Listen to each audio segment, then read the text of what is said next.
ఎట్టా ఉందబ్బాయి? నేనేనా? ఎక్కడున్నాను నేను? నా పక్కనే ఉన్నావు అబ్బాయి. సిగ్గు లేకపోతే సరి. సిగ్గా? ఎవరికి? నీ స్థితిగతులు అదుపులోనే ఉన్నాయి బాబు. అన్నది నిన్ను కాదు, దీన్నా. చిచి, ఈవిడ్నా?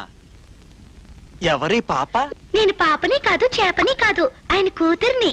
ఓహో, అంటే ఈవిడ చెల్లెలువా? అది నా కూతురు బాబు. వయసు 12 ఏళ్లే. ఒట్టు ఓబళ్ళు. మీకు మీకు ఇంత పెద్ద కూతురా? ఇంత పెద్దకు ఇంత చిన్న. ఎందుకులేండి, నమ్మలేని నిజాలంటే ఇవేనేమో. అసలు నాకు తెలియక అడుగుతాను, ఇంత చిన్న వయసులో మీకు అంత పెద్ద ఎంతో పెళ్ళి ఎలా జరిగిందండి? అదంతా ఒక పెద్ద కథ బాబు.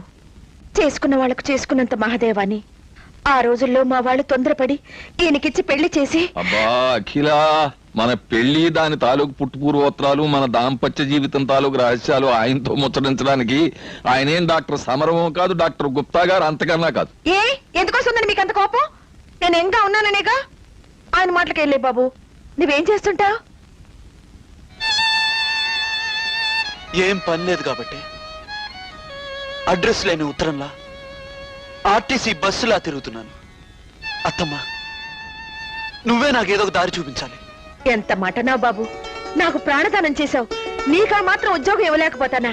రేపటి నుంచి మా పనులన్నీ చూస్తే మేనేజర్ ఉద్యోగం చెయ్యి. మరి నేను సుప్రీం కోర్టు దాకా వెళ్తానని చెట్టెక్కావు కదరా గాడిద. అబ్బాయి దగ్గర అసిస్టెంట్ గా చెయ్యి. ఈ దారుణం. ఇష్టం లేకపోతే మానే. నాకెందుకు ఇష్టం ఉండదమ్మా? నాకు అదృష్టం దరిద్రం పట్టినట్టుగా పట్టింది.